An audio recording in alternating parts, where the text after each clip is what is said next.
Welcome to Prime Space, a Prime Coaching Academy podcast with your host, Elias. So hello, coaches, and it's a pleasure to have you here again. And today I am not alone. It's one of those episodes that I have a guest.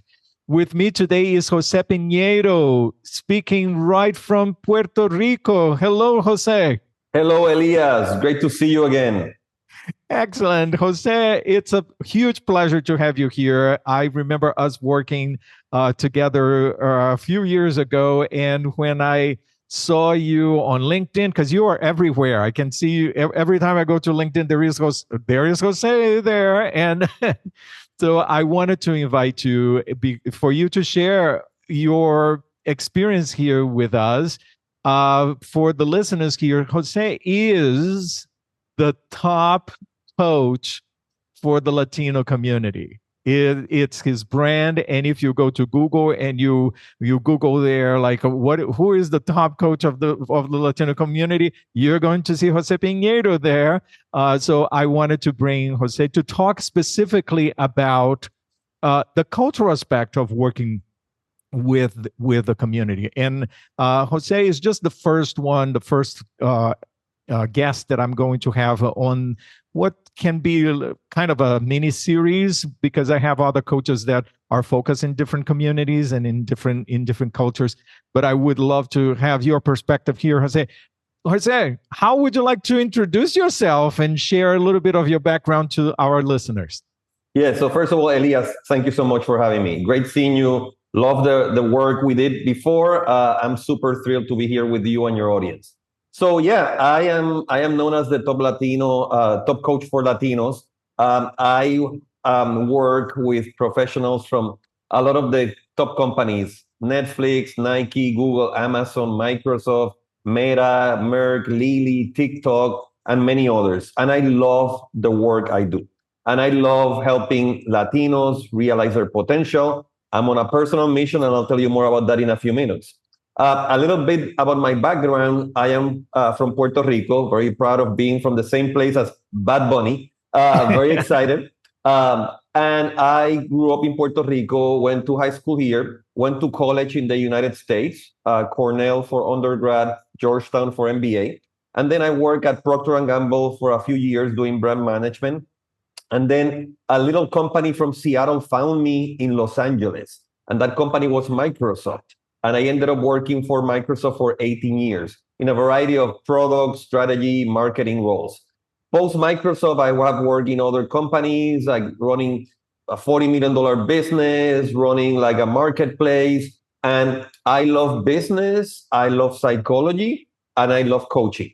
So that's kind of my background. So I do come from the corporate side, and I have been learning and working in this area.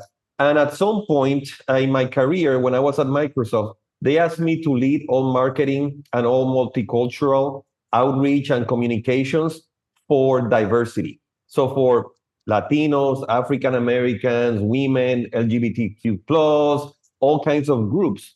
And in that role, Elias, I went in thinking, oh, things are good, things are fine, some challenges.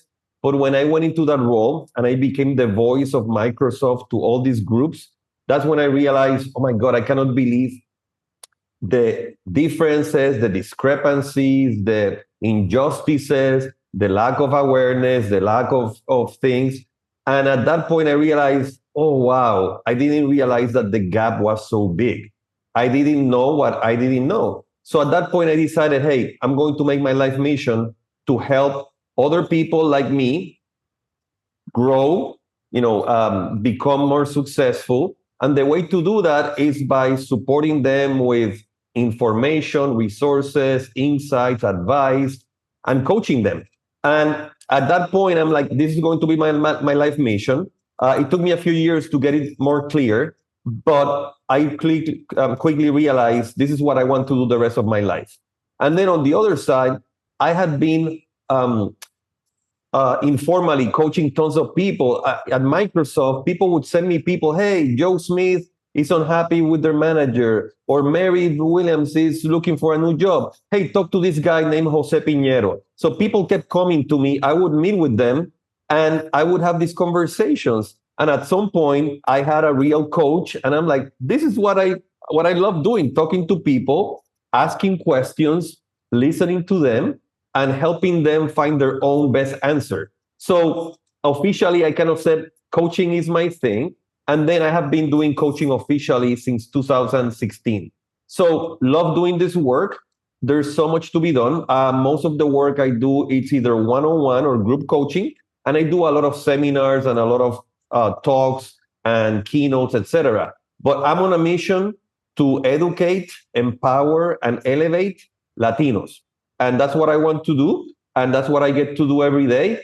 And I love, love, love working with leaders and helping them think about what's possible, reminding them of their greatness, and empowering them so they can achieve more. I am here listening to you with a big smile on my face because so many wonderful things you shared here with us. I don't know if I'm going to be able to unpack all of them, but first of all, like, clearly your passion, your passion for this work, and the other thing that I so appreciate is that how things unfolded naturally for you. One thing led to another, and by paying attention and answering the call, I would say, you found your place, and you combined both your heritage, your life experience, where you grew up, your background, and your corporate experience, and noticing what was happening in those companies, in that environment, and you put this together to help others. Yes, absolutely. And I love doing this work. And I feel very lucky that I have found my calling. And every day I talk to leaders, and it's beautiful to hear their stories. And it's also amazing to see how people come into a coaching process and they start at this level. And then 3 months later, I can see them at this level, more empowered, more confident. I joke that I wish I could film people on the first or second session, and then I could film them again 3 or 5 months later, because you could see that people, they grow, they become more confident, more empowered, the way they talk, the way they present ideas. So it's wonderful to see.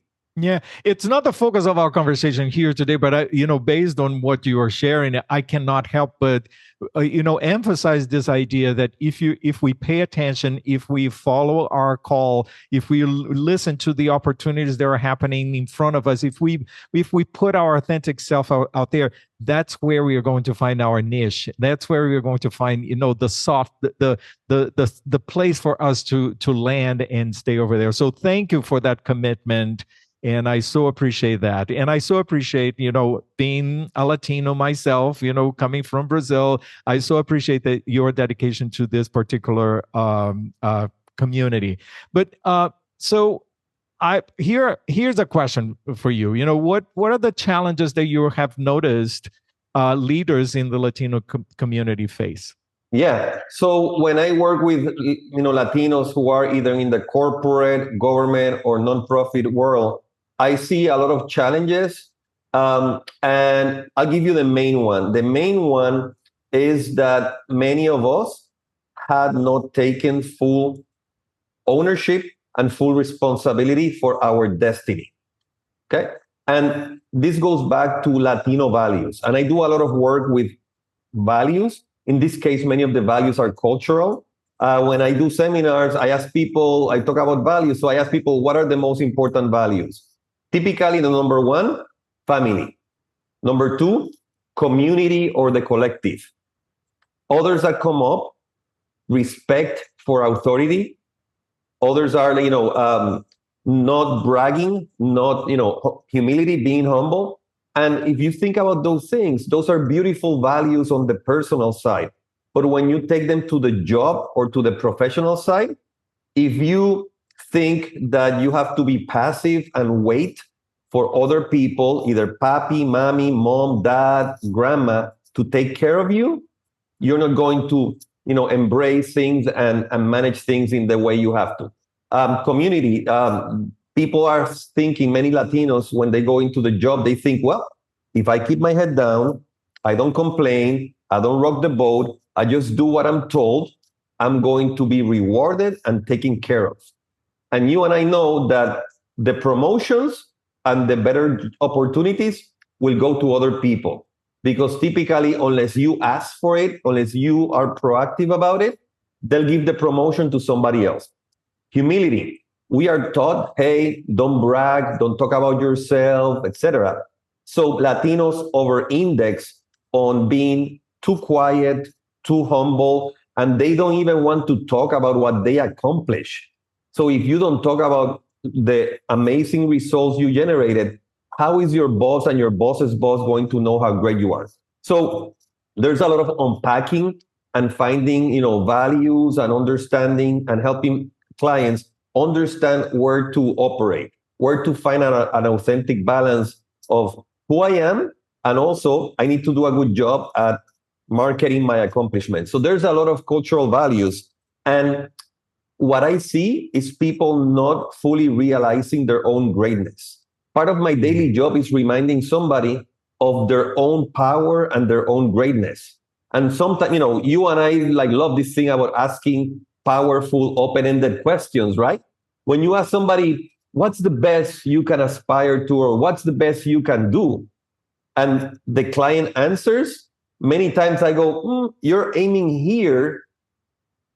What else can you aim for? And then they discover that they could aim for even higher. So there's a lot of opening opportunities, reminding people of their power, and then helping them manage in a good way their cultural values so they can be happy, they can be strategic, and they can be effective.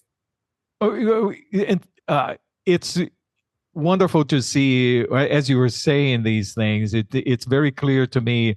We say in coaching that, if we follow the coaching framework and the concepts of coaching, we can coach anyone. But it's so beautiful to see that having an awareness of the community and having a cultural awareness of the background of that particular client, how that supports our listening.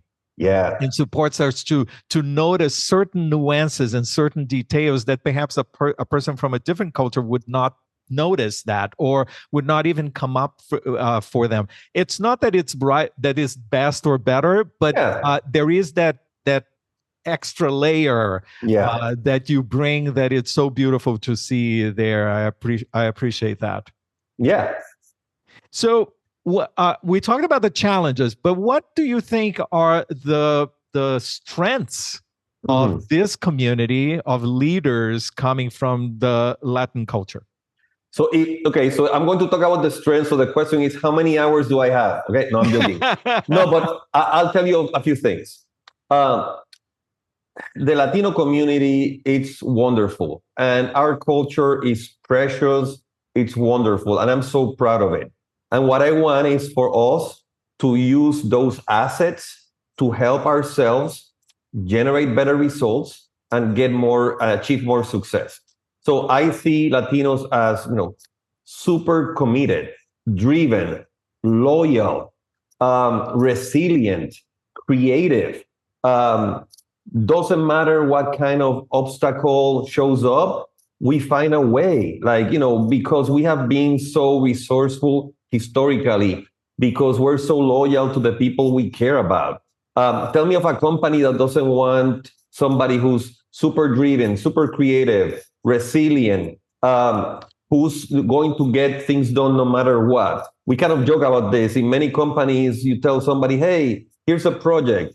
And the person goes, well, I cannot do anything unless I get $100,000.